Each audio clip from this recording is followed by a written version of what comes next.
আবার historical and beautiful Bangladesh YouTube চ্যানেলে আপনাদের সবাইকে স্বাগতম। আজ আমরা কথা বলবো একটি স্তন্যপায়ী প্রাণী বনমোষ বা বনমহিষটি নিয়ে। ভারতীয় উপমহাদেশ এবং দক্ষিণ পূর্ব এশিয়ার এটি একটি গবাদি পশু। এদের ওজন সাধারণত 600 থেকে 1200 কেজি পর্যন্ত হয়ে থাকে, আর মাথা থেকে শরীরের দৈর্ঘ্য সাধারণত 240 থেকে 300 সেন্টিমিটারের মতো। এদের মাথার উপর একটি শিং দেখতে পাওয়া যায়, যার দৈর্ঘ্য হলো 2 মিটারের মতো। বনমহিষের দেহের রং হলো কালো থেকে ধূসর কালো। কপালের উপর একটি গুড় আছে এবং কান তুলনামূলকভাবে ছোট।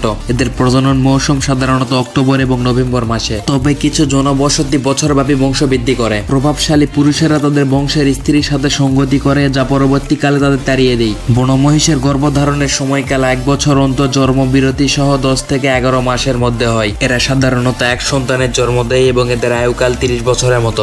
এদের খাদ্য তালিকায় রয়েছে ঘাস, অন্যান্য ভেষজ, ফল, পাকল, ধান, আখ, পাট সহ কখনো কখনো এরা ফসলও খায়। এরা নিশাচর একটি প্রাণী। বনমহিষ পাল বিশ্রামের সময় একত্রিত হয়। এই প্রজাতির মহিষটি ভারত, নেপাল, ভুটান, থাইল্যান্ড, কম্বোডিয়া ইত্যাদি দেশে দেখতে পাওয়া যায়। এটি বাংলাদেশ, ভিয়েতনাম, শ্রীলঙ্কা থেকে বিলুপ্ত হয়েছে। এরা আর্দ্র তৃণভূমি, জলাভূমি, বন্য সমভূমি, ঘন গাছপালা, নদী উপত্যকা ইত্যাদি জায়গায় বিচরণ করে। এটি IUCN এর লাল তালিকায় বিপন্ন প্রজাতি। এদের পূর্ণবয়স্কদের মোট সংখ্যা 2500 থেকে 4000-এর মতো। গত 3 প্রজন্মে 24 থেকে 30 বছরের মধ্যে এদের সংখ্যা 50% মতো কমেছে। যাই হোক, এই প্রজাতির মহিষটি আপনি বাড়িতে পালন করতে চান কিনা আমাদেরকে জানাবেন। আর আপনাদের সকলকে অসংখ্য ধন্যবাদ। এরকম ভিডিও পেতে আমাদের চ্যানেলটি সাবস্ক্রাইব করে আমাদের পাশে থাকুন। ধন্যবাদ।